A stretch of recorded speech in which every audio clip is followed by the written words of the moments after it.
Nirmala ji, thank you so much for giving us the first exclusive interview after the budget. You've been very kind to us every year, and thank you so much for that. Millions of people are watching you across India through CNBC TV 18, CNN, and our News 18 channels across the country. First of all, congratulations on what is your 9th consecutive budget. No other FM has done it consecutively for so many times. I think it has also been a period which has been marked by a lot of turbulence. You've seen it all. You've seen the pandemic, you have seen some shooting wars and now tariff wars, and through it all you have steered the economy. I think if you look at the bigger picture, a job very well done indeed. You know, it is one of the fastest growing economies in the world, any consequential economy in the world. You know, you've managed to keep fiscal discipline under check. You've also kept inflation well below 2%. So the big picture really looking good. I'll ask my first question, which I always do when I start. You know, if you look at the reactions of the budget, some people have called it a status quoist budget. People have called it a conservative, cautious budget. How do you react to this?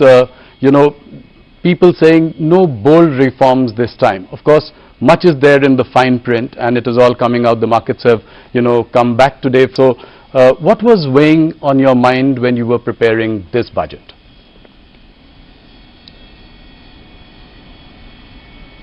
Well, as was observed by you and by domain experts, not just in India, even outside, Indian economy's fundamentals are absolutely strong. It is the global uncertainties, which of course always every government has faced global uncertainties of different order, different level. But now the extent to which global uncertainties are bearing on countries and impacting decision making is of an order that we have never seen before. So certainly we had to keep that uncertainty in mind and plan for what is going to happen this year and what is going to commence in the next 5 years from this year. In that a new finance commission cycle starts, and above all, like the Honorable Prime Minister said, this is going to be the first budget in the second quarter of 21st century, which is up to 2050. Yes. In between, closer to 2050 is 2047, when Vikasit Bharat will have to be achieved. So our direction, our goal are all set. So it was for us to, keeping in mind the global uncertainties, plan for 1 for this year, 2 for the entire finance commission cycle, and 3 leading up to Vikasit Bharat, how do we want to take them? And that is why, slightly differently from every other budget, this time a lot more was said through Part B, right, which actually is unusual because it's not just the tax proposals taking us towards 2047. It also shows how we want the administration to respond, whether it's tax administration largely, or how the fiscal policy and other things are derived from it. And that is why I think this budget, everyone is welcome to have their view, and I respect that. And I try to understand why a certain perspective has come out. Even if it's criticizing it, I try to understand what is the basis from where they've come. But to have had Indian economy grow at the fastest rate from among major large economies, not just 1 year, not just 2 years, now for steady 4 years, it is the stability point that I want to underline. Prime Minister's political stability, because he is in the third term, yes, and also his understanding of how you respond to business has remained the same always. We have to be receptive, we have to enable, we have to remove we have to extend the red carpet but remove the red tape simultaneously, and ease of doing business. These are consistent policies. Tax certainty, bring stability for businesses have been the core beliefs. It's almost a code for him. And that is why, remaining in his third term, he has given the message of stability through this budget.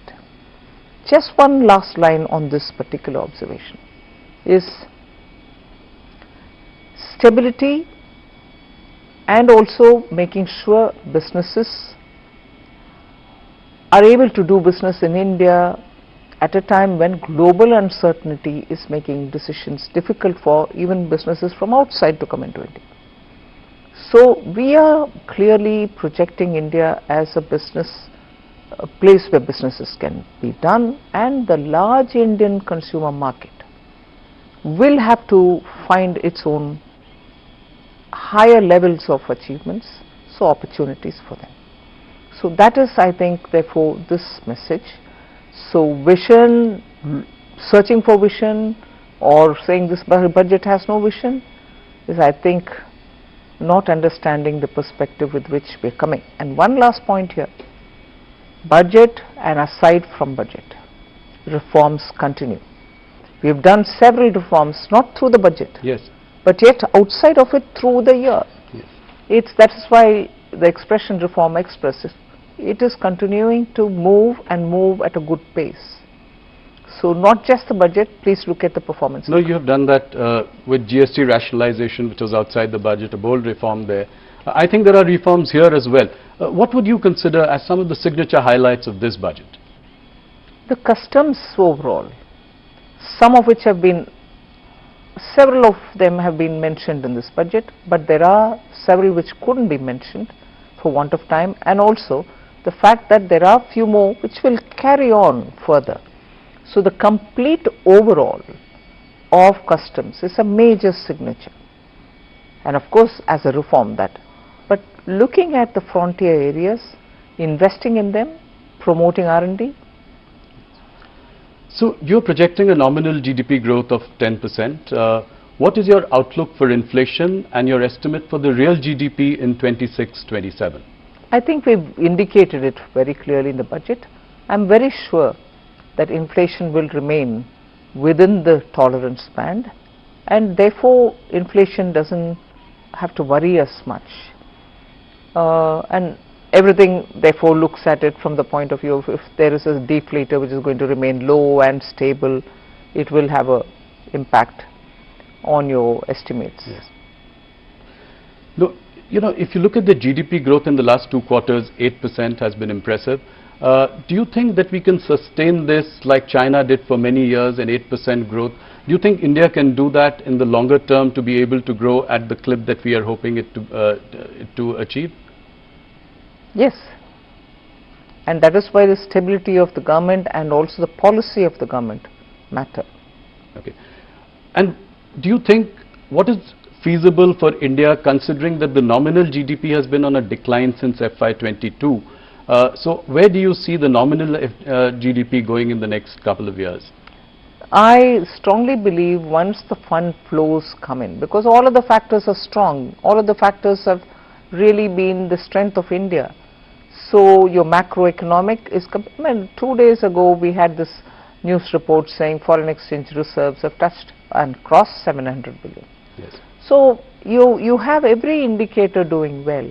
So what is that one thing which can make a difference? That one factor which can make a difference, and this is common knowledge, is if there is more funds flowing into India, that itself will give us a big relief. And for that, those who went out also went out booking profits. Right.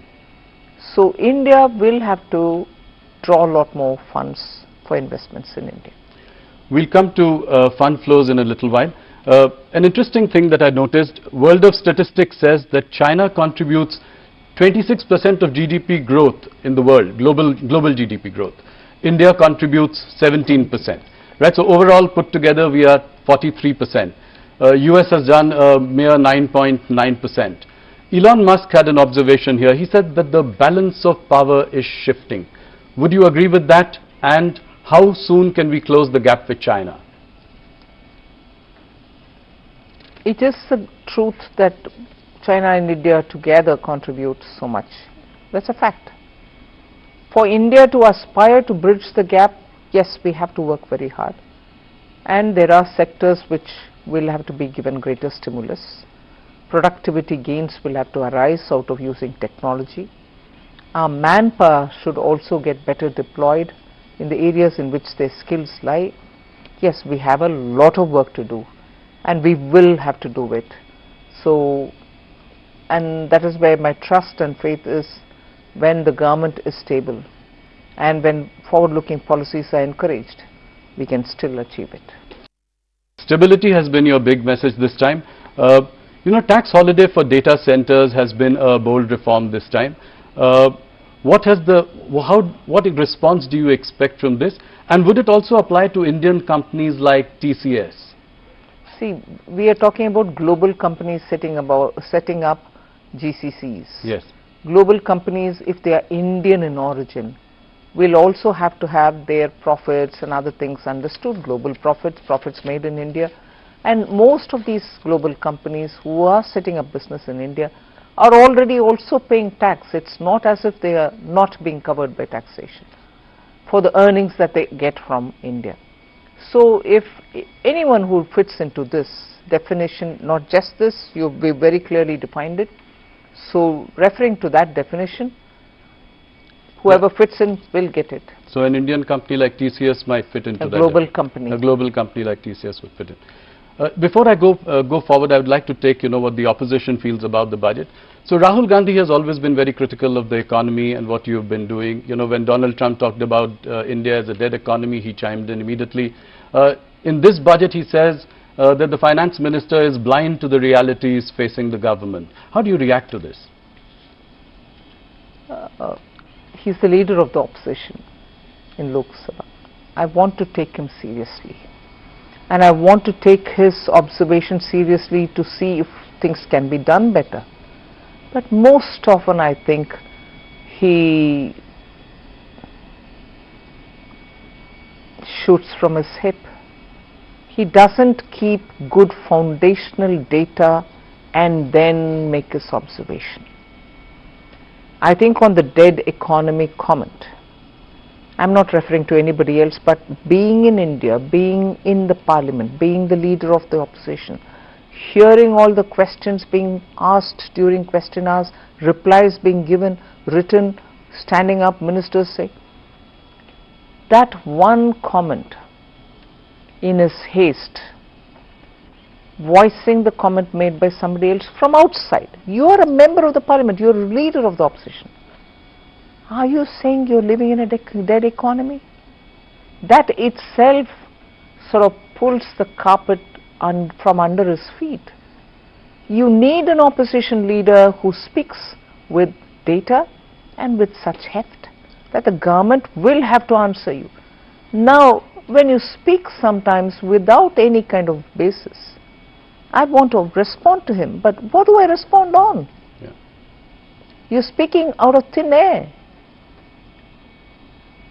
India deserves a better opposition party. I'm not commenting on individuals. The party should do a lot of homework to make its leaders speak responsibly in the House. The one thing that you did this time which has become a subject of conversation, the markets also reacted, was increasing STT in the derivatives segment, and I've heard the comments by your secretaries who say that it was to curb rampant speculation. Could it have been done differently, by managing margins or contract sizes, and was it a prudent thing to do at a time when the global sentiment is the way it is and the markets are also on a weak footing? How do you react to this? There are many observations that you're making on which opinions can differ. Yes. There are people who within India comment saying India's markets are overpriced. I'm not even getting into that debate. Sure. The Revenue Secretary made it absolutely clear. It is not for revenue considerations that we've done this. Yes. It is not on all STTs. Yes. We are only touching on futures and options. Yes. Cash is not even touched. No. So it is the speculative tendencies, and in fact the Ministry of Finance has received several parents, elders who call us and say, are you going to sit and watch people lose money? And one of the studies showed that 90% of people who've gone into futures and option have lost money. Yes. Of course the market regulator will also do his or her bit, the institution will do its bit. So we've only tried bringing in a deterrent where speculation is rife. We are not touching the market. Other STTs are not being touched. No, thank you for that clarification. Let me ask you a slightly directional question. Whether it is long-term capital gains or short-term capital gains, in the last few years they have only inched up. When, most of the other taxes have really gone down. So how do you, I'm asking you from a broader perspective, as the finance minister, how do you see this pan out over the years? I don't agree with you when you say it's inched up. Yes, it has gone up or it is rationalized so that all asset classes can be treated equally. Right. And that's the logic and reasoning behind that particular rate change. Right. It wasn't done with an intent of earning out of it, but the disparity and the differential couldn't be sustained, so we had to rationalize it. And in fact after that we even gave that option to say you choose which one you want to have. Right. I remember standing up during the government amendments time, the finance bill passing time, we brought in that flexibility to the people who felt that they were shortchanged. So that was rationalization, that wasn't for kicking up the rates. So you think that the current rates are comfortable and the stable approach towards tax incidence or keeping tax incidence stable, yes, has always guided us.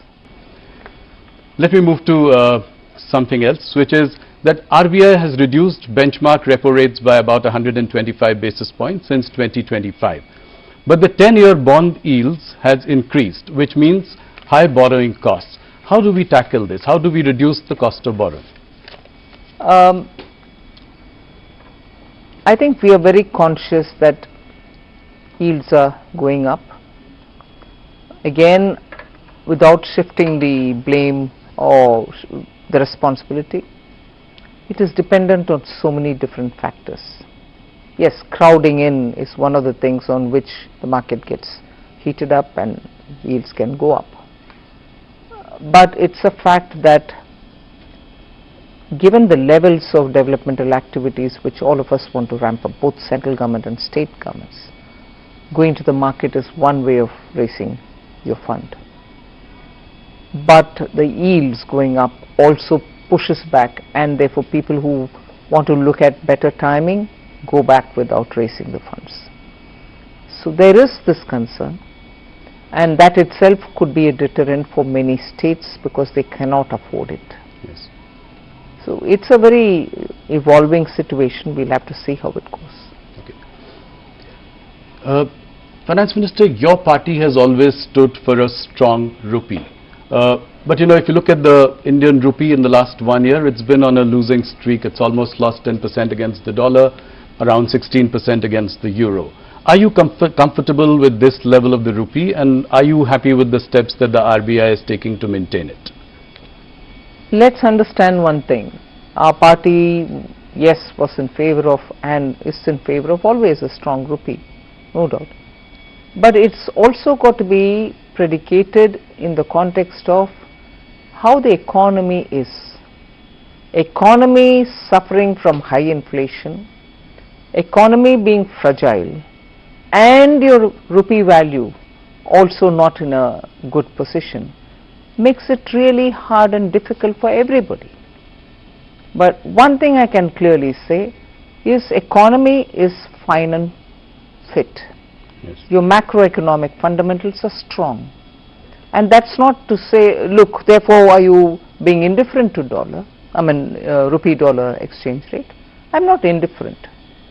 But I'll also look at it from the realistic challenges that we have to understand where rupee is finding itself now. Reserve Bank is closely monitoring. So you are saying that you are comfortable with this situation at the moment? I'm leaving given it there. I don't think I will say I'm comfortable, not comfortable. I'll leave it there. Okay. India's holding of US Treasury bonds have declined about 25% compared to the peak of 2023. At the same time, Reserve Bank of India has increased its holdings on gold. Do you see this trend continuing? I think many central banks, not just Reserve Bank of India, are pitching to buy more gold, and India seems to be following the trend. Okay. Gold is up by about 80%, silver by 250%. How do you see this in the last 1 year, this phenomenon?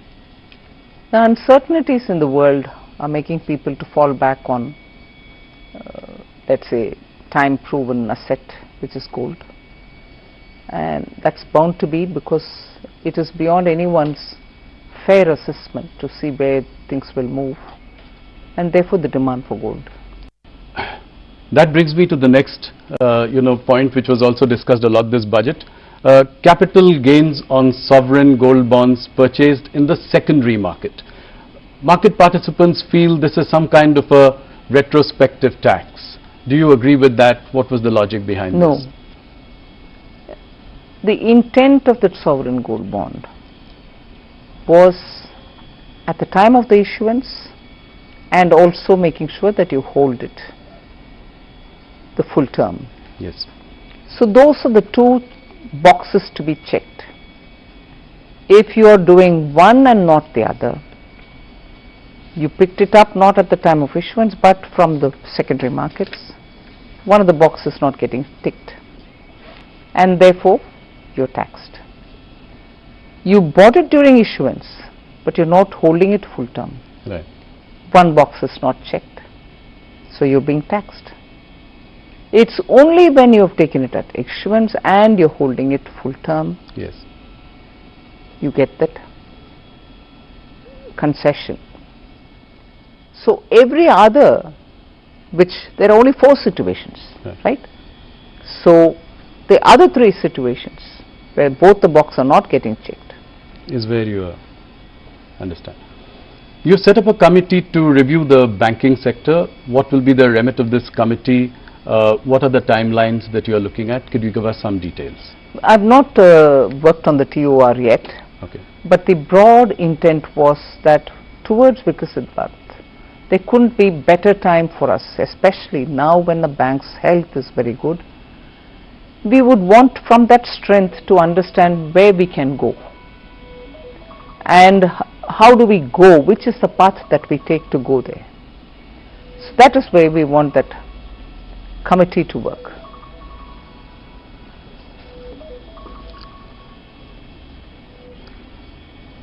You know, in the past you have been disappointed about private sector, capex not picking up.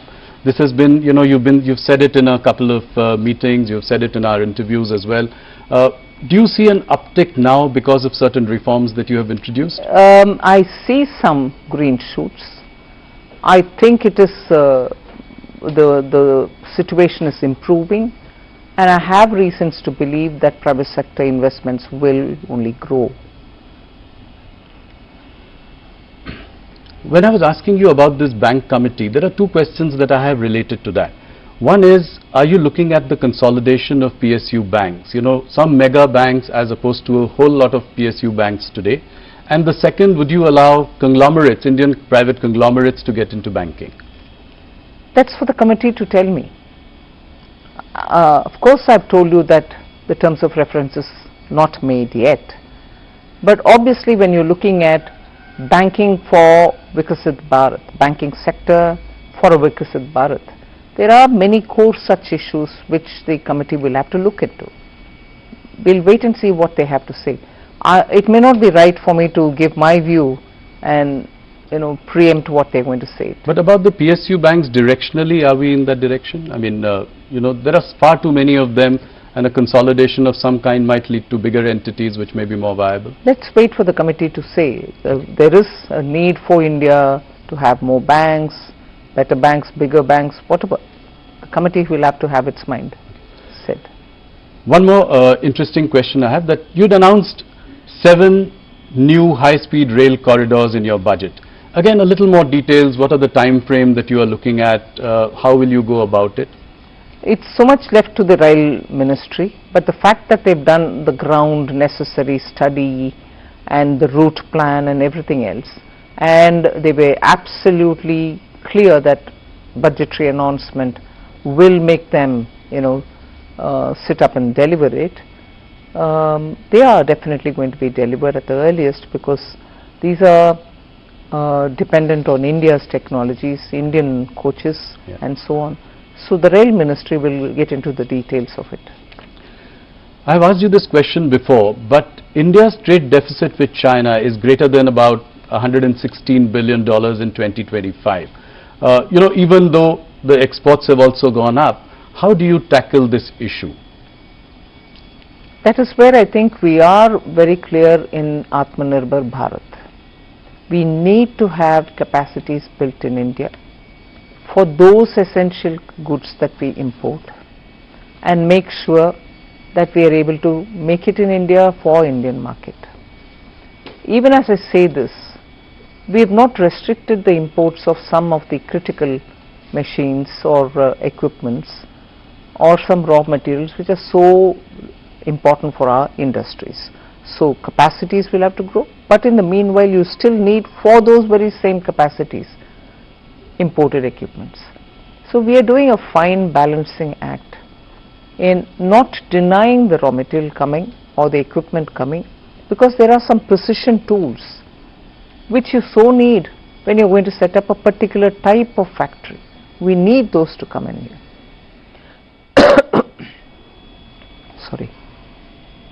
But at the same time, capacities in India will have to be expanded, ramped up sooner, so that our dependencies can come down. But this story is one side of the coin. Right. The other side of the coin is market access in China. I was Commerce Minister, and I know in my time also we've been asking for greater market access for Indian goods. Right, in China. That is moving very slowly. So now that the relationship with China is improving, would you consider relaxing restrictions on investments by China through Press Note 3? That would really take the relationship to the next level. Well, some discussions were happening. I'm not sure where it is reached as yet. Once we arrive at something, I'll be able to expand on it. Sure. Nirmala ji, there are many tax litigations going on in the country. You've done a lot for ease of doing business. Tax uncertainties are there. Only in IT, rupees 25 lakh crore disputed amounts are pending.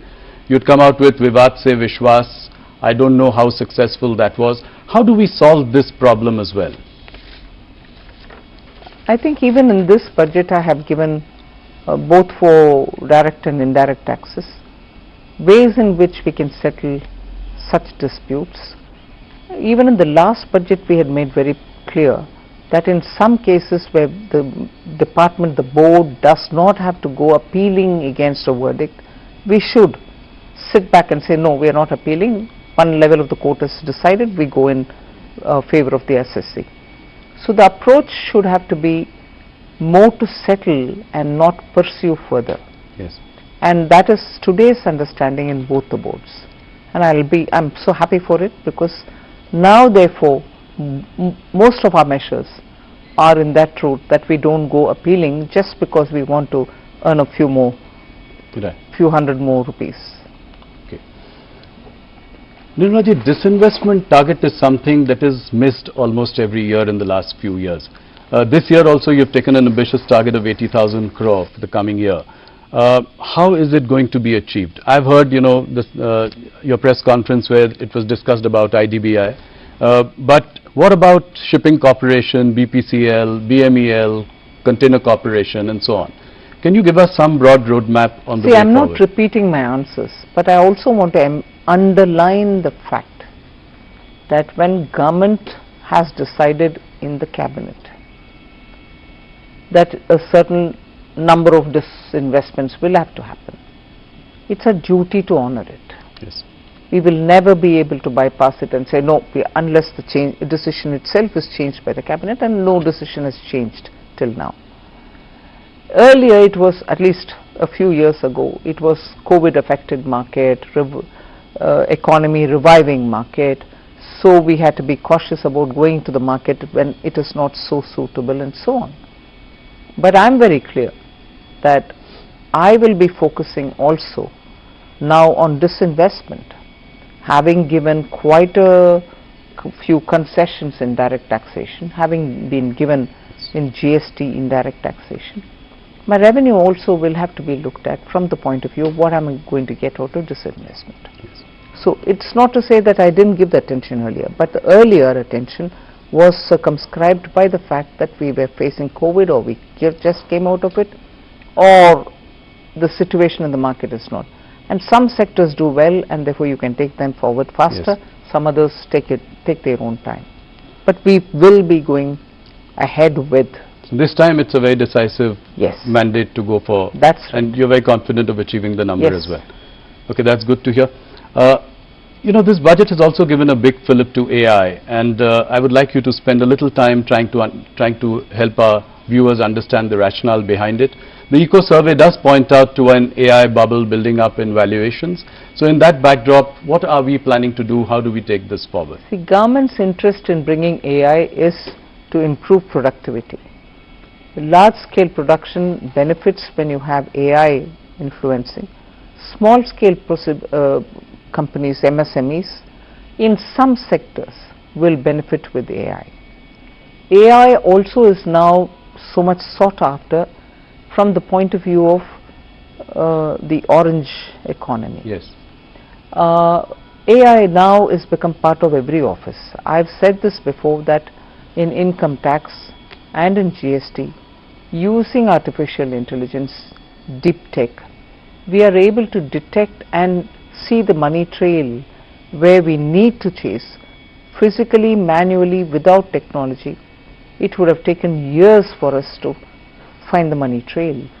Whereas now you go on this AI, you are able to get the entire web before you of who's going where, from where to where money is being sent and so on. So if that is the case with income tax, that's the case also with rural technologies, Yes. with agriculture, with surprisingly even in animal husbandry, crop intensity, and then you're able to predict what will be the crop outcome and so on. So every department is today moving to use AI. Now that's not displacing labor, it's creating more job opportunities, but job opportunities for those who are trained and skilled in AI. And that is why in this budget you see that we are listing out ways in which we are going to bring in technology into schools, into colleges, so that they will be able to come out and be an entrepreneur or set up a business to say, you want some AI solutions, I can give you. Sure.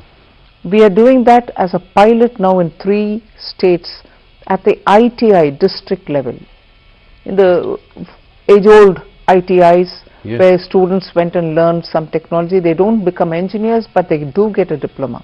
Used to be the world earlier. Yeah, yes. Now we are upgrading all these district level ITIs with the central government's money and making sure that master trainers are sent to all the districts, students are brought in, they can have the AI training and therefore be ready for the market. Just as the last budget and the budget before, we had set up institutions of excellence for AI in agriculture, AI in health, AI in cities building. Let me move to some political questions, and before anything else, this time people said there were not much mention of poll-bound states in your budget. In fact, you know, the governments in Kerala and in Tamil Nadu have reacted and said there's nothing in it for us. MK Stalin has said that, you know, Tamil Nadu has been snubbed by you. How do you react to this? It's sad commentary, you know. It's a sad commentary. Super fast trains, or the trains that we've announced, not bullet, but the high-speed trains are going to Chennai. They're getting connected to Hyderabad. They're getting connected to Bengaluru. In fact, I was reading somewhere that once this comes in, the travel time between Chennai to Bangalore will be 1 hour and 30 minutes or something like that. Is that not happening for Tamil Nadu? I had gone a couple of years ago when that Oki cyclone happened to Tamil Nadu, particularly to the districts which are adjacent to the coast. Every coconut tree had fallen flat. We couldn't even get enough saplings for those farmers that time, because everywhere they were looking at saplings from Karnataka and so on. Now Kerala and Tamil Nadu, both of them are election-bound states. Yes. Coconut trees there, every farmer is going to get benefited because they can replace old trees which are not giving yield with fresh saplings. Coconut promotion doesn't benefit pole-bound Tamil Nadu, doesn't benefit pole-bound Kerala. The rare earth corridors, both Kerala and Tamil Nadu get it. Pole-bound states. In fact, if I can say, defense corridor is in Tamil Nadu. Now they get the second corridor, which is rare earth corridor. Are they suggesting that these are not activities which are going to benefit Tamil Nadu? I have taken the name and said, snubbing Tamil Nadu? I can't believe this. Look at the allocation for Vikasit Bharat Gram Ramji Act, G Ramji Act. 95,000 crore is being given for it. The replacement for Manrega. Yes, I know. But equally, I am not denying all the dues which are in the old scheme, the overhangs. 30,000 crore for that. Put together, it's 1,20,000. Is that against Tamil Nadu? Third question. Fourth, look at the way in which not just coconut, we are looking at sandalwood. The moment there was a time in Tamil Nadu, school children would immediately recall the name of Veerappan, this sandalwood smuggler. Yeah, today the government is not talking about lawlessness or anything. It's saying, I want to promote sandalwood growing. Farmers who are cultivating sandalwood, I know of some farmers in Andhra Pradesh, South Andhra Pradesh, who are growing sandalwood, but because it is not given permission, the farmer is not given the permission to cut and sell it, he is encumbered with it. Won't it benefit the farmers there? of course. So there are ever so many, and semiconductor, electronics 2.0, 40,000 crores. Where are these industries? They are not in Tamil Nadu. Semiconductor industry, when you stand next to the company and take a photo saying, oh, Tamil Nadu has received this investment, isn't the policy of the government of India helping you to get it? Why mislead people? Be proud that you're getting it. I think Stalin has definitely touched a raw nerve here. But the second question, MK Stalin is framing this entire battle in Tamil Nadu as a Aryan-Dravidian battle. How do you see this? It's not new. Yeah. No, how do you see this, and what do you think are the narratives that are being said for this election? It's a completely separatist mindset which rules the ruling party of Tamil Nadu. They've lived with it. They continue doing it. It is a tendency to make Tamil Nadu appear very different from rest of India and give a picture of we don't care what you do, we are a separate state. That mindset is what they want to feed continuously, which worries me. People of Tamil Nadu are not like that. the current leadership of Tamil Nadu wants to play on this wedge driving. And that is why for every such comment that they get, there are people who respond, and these people would build on it. It's a sad state.